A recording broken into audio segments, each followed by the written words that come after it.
Então, teve essa pergunta sobre o Maitreya, né? Porque a gente estava falando do Maitreya no último vídeo e basicamente é que os textos tibetanos eles se referem aos tratados do Asanga como os tratados do Maitreya, porque o Asanga pegou esses tratados numa experiência visionária que ele foi lá na Terra Pura do Maitreya, né? Pegou esses textos. Como é que é isso? Vamos ver. Vamos falar do Asanga então. Arya Asanga, né? O Tem o Nagarjuna e o Aryasanga. São os dois principais leões do Dharma depois do Buda Shakyamuni, segundo as tradições Mahayana.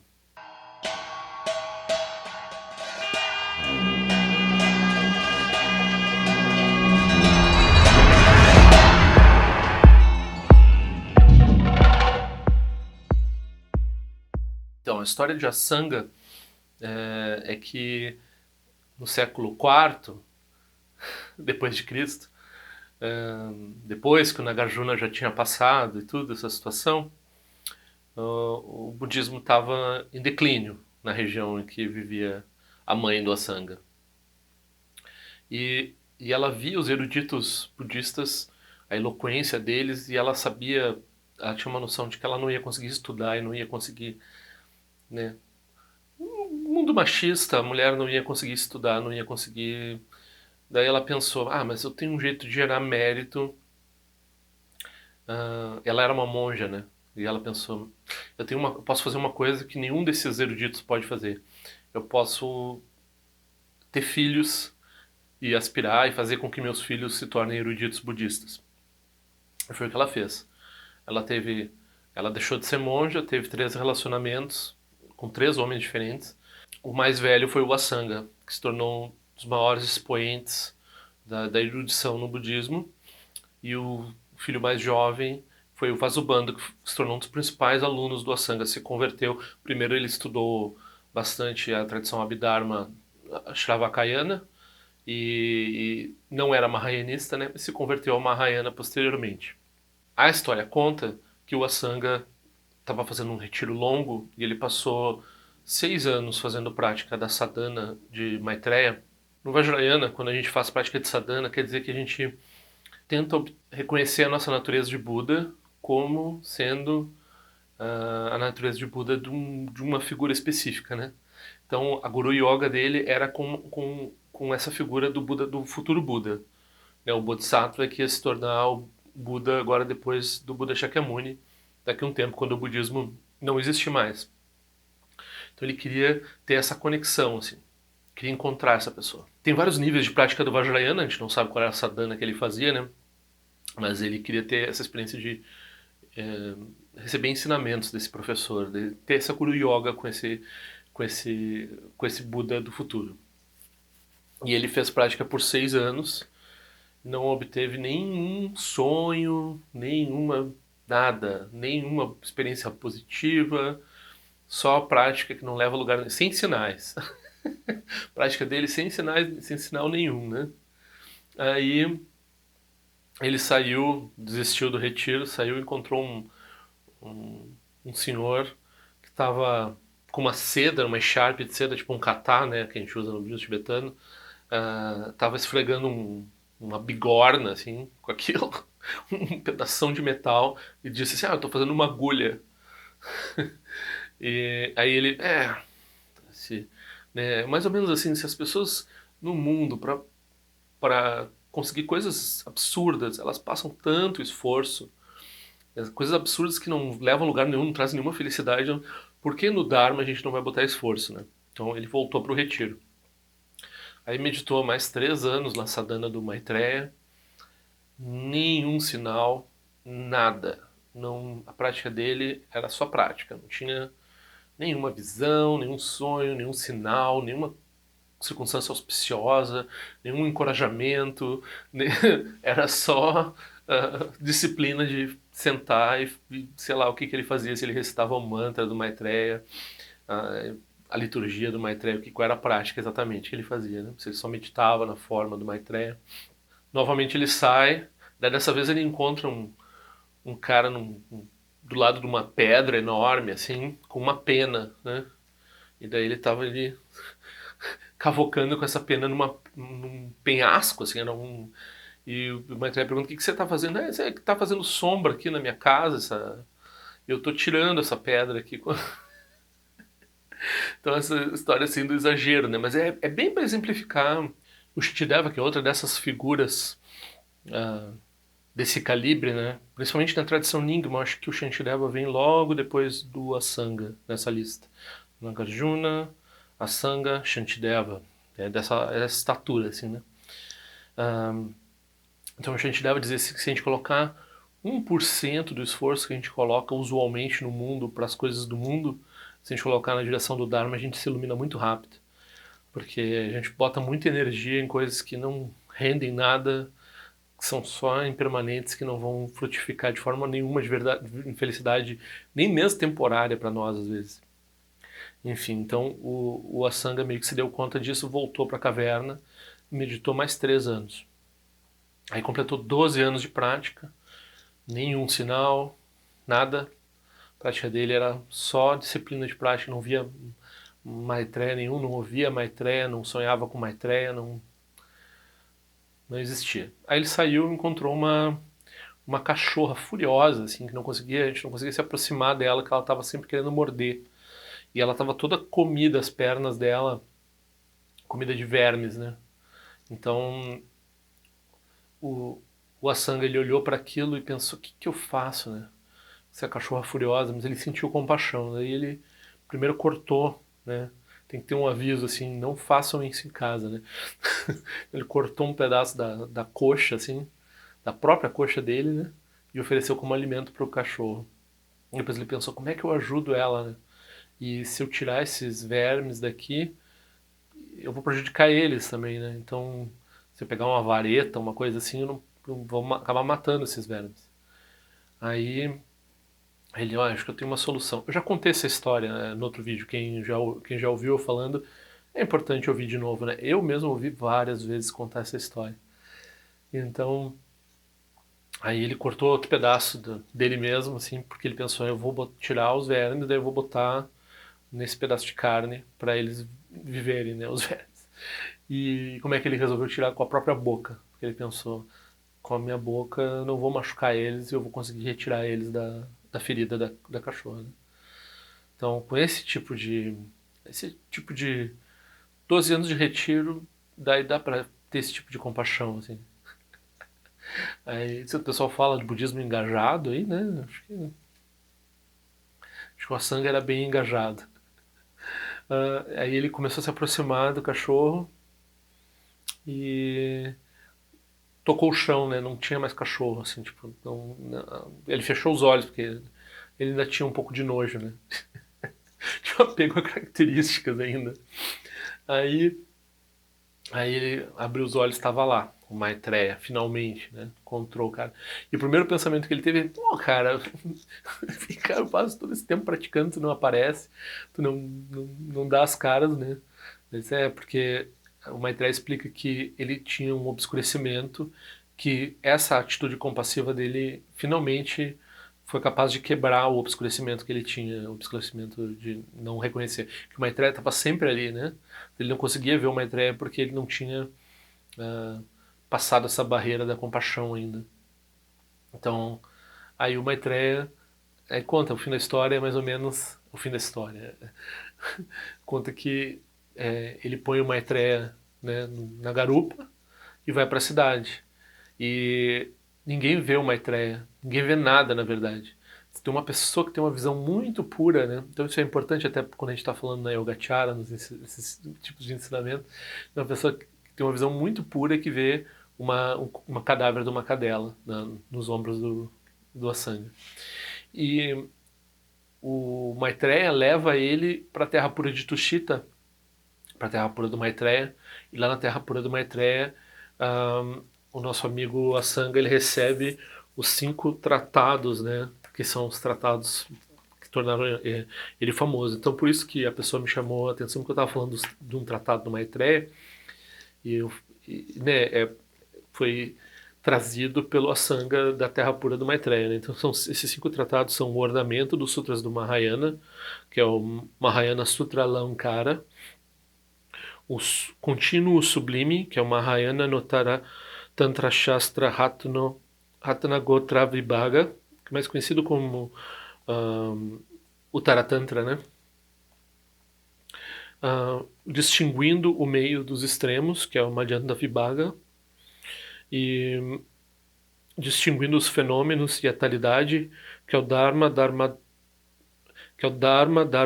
Vibhaga, e o ornamento da verdadeira realização, que é o Abhisamaya Lamkara. O Abhisamaya Lamkara é o único deles que não é do terceiro giro da roda do Dharma.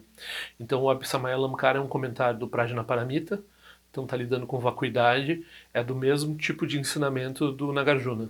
E os outros 4 são dessa outra forma que não é a Madhyamaka, que é a Yogacara, né? Está falando do terceiro giro da roda do Dharma, que tem essas 3 coisas, 3 ideias principais. Yogacara chama a escola da prática, né?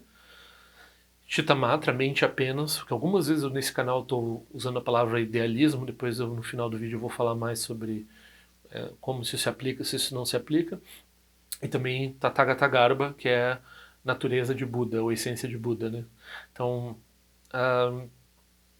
esses ensinamentos dizem respeito ao terceiro giro da roda do Dharma, que foi o que o Asanga apresentou. E, de forma geral, esses textos são muito importantes na tradição tibetana.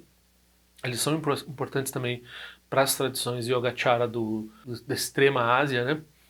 Então, né, para a China, Japão, isso se espalhou bastante, é base de muitas tradições de budismo chinês e do Zen também. E é um conjunto de sutras, mais alguns comentários como esses, né? Então esses daí são talvez os principais comentários da Yogacara.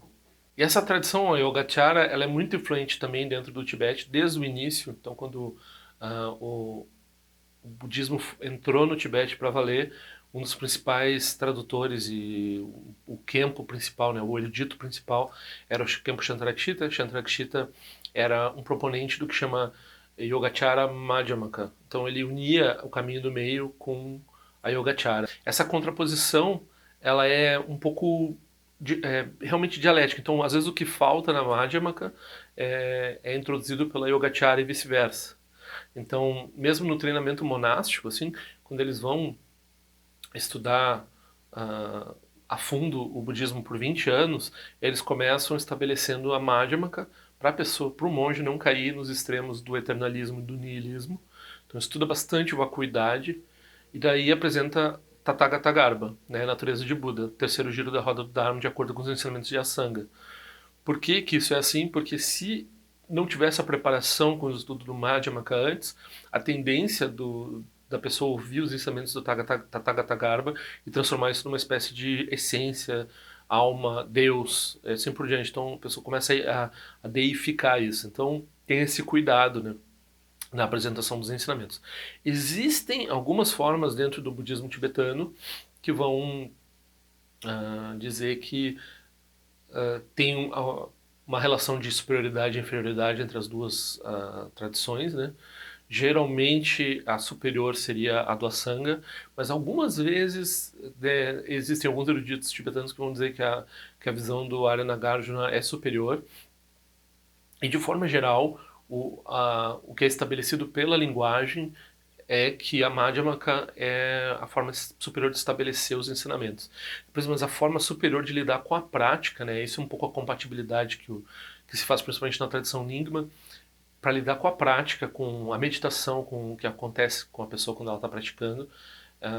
A tradição do Asanga é mais apropriada, é mais explícita no tratamento. E, aliás, é extremamente detalhada e explícita, né? Então, a Yogacara ela é barroca, enquanto a Madhyamaka pode ser difícil de entender, porque ela é contra-intuitiva, né, e ela rompe certas preconcepções. A tradição do Asanga, né, Yogacara, ela não é tão difícil de entender. Talvez é difícil de entender sem erro, mas ela é mais palatável, né? Ela não é tão contra-intuitiva, só que ela é muito detalhada, né? Ela é muito cheia de coisas e a epistemologia é muito sofisticada, né? Então a forma de estabelecer conhecimento e assim por diante. Aí tem essa discussão sobre o uso da palavra idealismo, né? Eu uso aqui um pouco com, né, em inglês fala tongue in cheek, né? Assim, a pessoa está meio que tenteando de um jeito meio quase humorístico, né? Porque tradicionalmente se traduziu o Yogacara como idealismo, embora literalmente seja a escola dos praticantes, né? Yoga no sentido de prática, de fazer meditação. Mas essa mente apenas, Chittamatra, a Chittamatra é um pouco... bom, literalmente mente apenas é idealismo. Idealismo é a noção de que a mente é anterior ao que a gente chama de matéria ou qualquer outra coisa. Então a gente tem a mente, depois surgem essas outras coisas, né? Agora, hoje em dia se sabe, se percebe, pelo menos também na discussão, né, na dialética com a Madhyamaka desde o início, que não tem uma ontologia no budismo, né? Então, por isso que não pode ser idealismo. Então, algumas pessoas preferem a palavra fenomenologia. É um pouco a própria história no Ocidente do idealismo foi um pouco passou por isso. Então, primeiro o bispo Berkeley surgiu com essa. A gente pode dizer que o platonismo tinha alguma coisa de idealismo, né? Mas quem propôs assim um idealismo forte foi o bispo Berkeley. E o bispo Berkeley ele tinha uma metafísica totalmente idealista. Então, né, as coisas eram mente. Tudo é mente, principalmente mente. Né? Aí vem o Kant e o Kant diz não, para aí, a gente a gente entende aí começa o uso dessa palavra fenômeno, que quer dizer aparência, né? Então e é um pouco assim como essa noção de matrix ou de até se usa hoje em dia se usa fardos de dados sensíveis. Então a gente, né, tem a parede vermelha lá atrás, mas a parede vermelha, o vermelho são fótons, os fótons são informação que meu cérebro processa. Então o que a parede é realmente eu não sei, mas eu sei que tem essa informação chegando para mim e eu interpreto o mundo de acordo com essa informação. Então esse tipo de coisa é o que o Asanga uh, fortemente enraiza na prática budista. E aí a gente vai dizer assim, é aqui que a coisa pega em termos de entendimento de karma, porque como a mente tem precedência, então o karma começa a ficar mais fácil de entender, a dissolução, e começa essa coisa que a gente estava falando das características, que é resolver mesmo padrões habituais muito cognitivos, muito refinados, assim, com relação à percepção, né? A percepção é vista como um processo kármico, e também pode ser depurado. E daí, quando a gente está tratando das coisas dessa forma, de vacuidade e também percepção, aí isso abre o espaço para o que a gente chama de, em particular, daí tem terceira volta do Dharma de vários tipos, uma forma muito específica de terceira volta do Dharma, que na verdade seria muito pequena, mas pela vastidão de meios hábeis parece enorme, é o Vajrayana. Então é aqui que a gente começa a dizer assim, tem essa percepção, aí a percepção pode ser pura ou impura, e o que é percepção pura? Né? A gente está fixado na característica de pureza ou impureza da percepção, por quê? A gente está interessado na percepção pura porque a percepção pura nos leva melhor a reconhecer a natureza além das características. Então a gente usa características no caminho para resolver a ausência de características, que é a realidade dos fenômenos. Então, se a gente tem qualquer má vontade com as características, aí a gente tem um problema. Então o Vajrayana vai dizer, não, não, a gente vai usar até mesmo isso. Né? Tem uma relação direta, então. Então, esses monges lá no currículo tibetano, eles vão estudar o quê? Eles vão estudar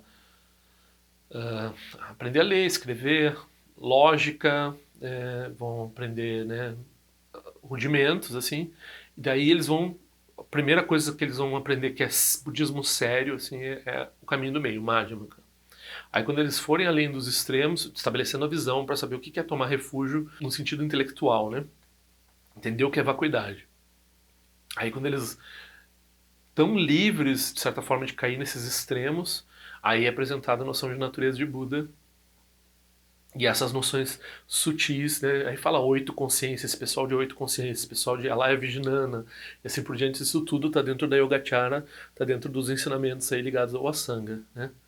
Então às vezes as pessoas confundem, elas pensam assim, mas e consciência depósito? Isso não nega a vacuidade? Não, não, vem numa sequência aqui. quando isso é ensinado lá no budismo tibetano. E a compatibilidade que se usa hoje em dia na tradição Nyingma, que é a partir de Mipa Rinpoche, vai dizer assim, ó, toda essa epistemologia Yogacara, ela é relativa, ela é, ou seja, ela é expediente, né? Nós não estamos falando eles têm uma visão definitiva também, mas toda essa parte que lida com 8 consciências e assim por diante, isso tem a ver com métodos, práticas de meditação. Então isso é usado, é um pouco uma substituição do realismo. É por isso que eu também falo bastante nesse canal que para a pessoa superar aspectos do realismo, aspectos do materialismo, ela deve se fixar no idealismo. O idealismo é muito útil. Aqui novamente fazendo essa ressalva que esse idealismo que a gente está falando aqui é uma fenomenologia, não é uma visão ontológica. Claro, de início a pessoa vai lá, reifica a mente, Chitamatra, tudo bem, depois a gente vai resolver esse problema. Esse problema é secundário. Nesse momento a pessoa está muito acreditando no mundo externo. Essa é a nossa tendência habitual, reificada pela ciência, que justifica esse mundo externo, né? Então a gente vai voltar lá para a mente, voltar lá para o Bispo Berkeley, voltar lá para o Kant, porque eles não foram refutados, esse pessoal. Então, saiu, eu sempre lembro isso. Esse pessoal que gosta de materialismo e tal, o idealismo nunca foi refutado, ele saiu de moda. Filosofia não é bem assim, acabou. Não. Filosofia é panelinha, né? Daqui a pouco eles gostam mais de um negócio mais popular, a coisa rende, mas não tem muita justificação de por que pararam de ter filósofos idealistas no século XX. Tem muitos poucos no início do século XX, depois não tem quase, né?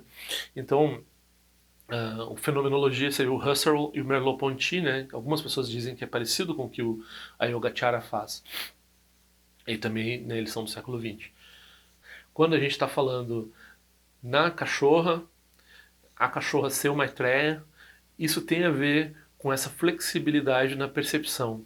Então a percepção pura da cadela é uma Maitreya.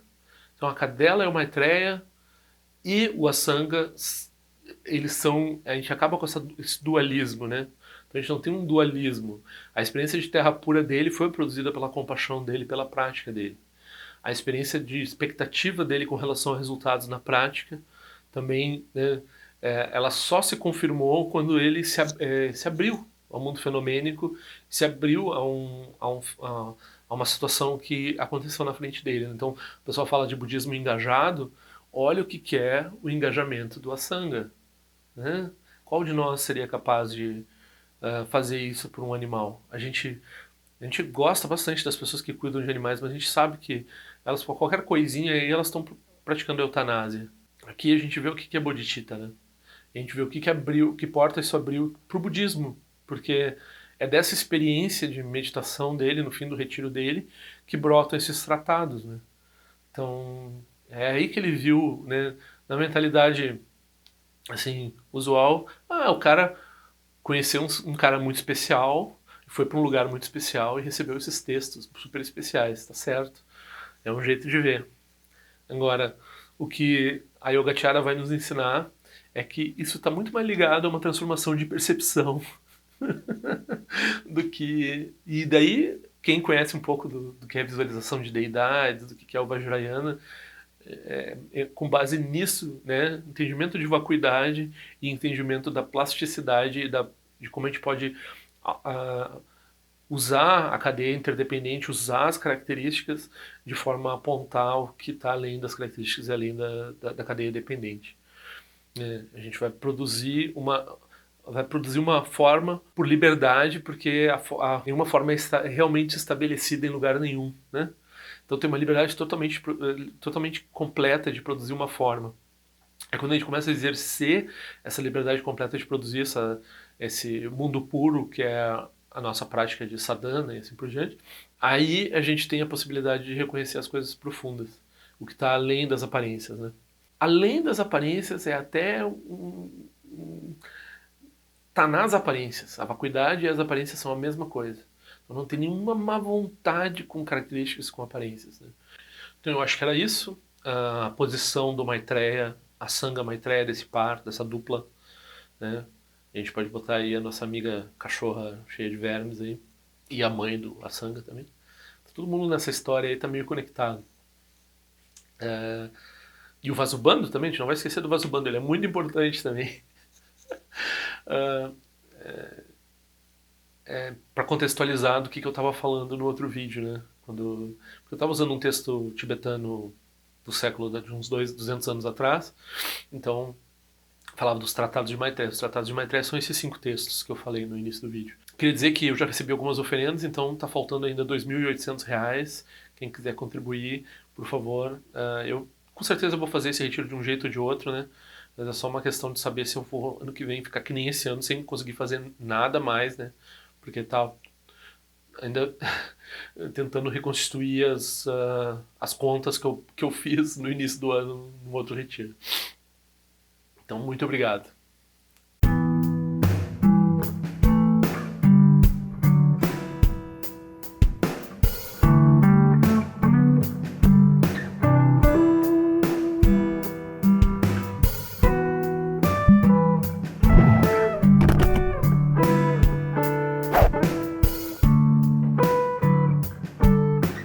Ei, não esquece de se inscrever no meu canal, é importante para mim. Clica na sinetinha para receber a notificação e se quiser se inscreve no meu boletim informativo de forma que eu ando fazendo, o que eu ando pensando. Também para contribuir de alguma forma com esse canal, esse é o endereço. Eu espero que em breve nós nos vejamos na prática do Dharma.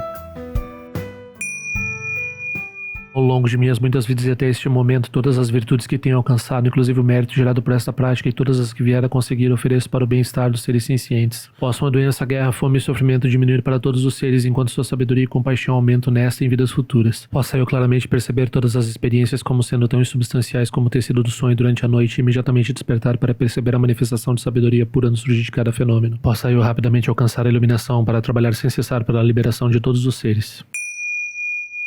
Nirawe Korajinga Sumpano Neoma Lundi Kwene Cherezi Wante Jinja Soiza Peka Jarpa do Tenjote Om Sochi Jamen Champene Jirasawa Kuncha Tuzio Zetai Bai Mediano Tutu Piamani Jogisa Sunda do Tenjote Chime Kwene Pema Sambao Sasora Gente Seno Pai Garde Wanshi Chico Tu Pegu Kose Destinta Zendar Shinju Shigme Tujo Trupanangue Wancha Tungondo Pateno Muyengi Kupa Malora Sanelundu Tinleta Tu Tenjote Emeja Sum Pemeri Suche Pemetan Lati Kusizuruan Pemancho de Droma de Soji Nani Bemelunde do Jote Enenjo Ene Chimpote Payuri Nepadan de Basi Pechambundan Kosesha Sentenjote Tu Son Sanje Guru Rinpoche Ngando Condade Wachin Boja Barche com seu tutor da Poça Só Depson Shinji Lapto Sushi não Sangwe Beche Shiva Dançam Palum de Drupachinchelo Oma Rumbeza Guru Pema Sede Hun Ken Locho Son de Loche Zalin Sasson Tia Papel Trojo Sung Nangwa Damidral do Sungele Show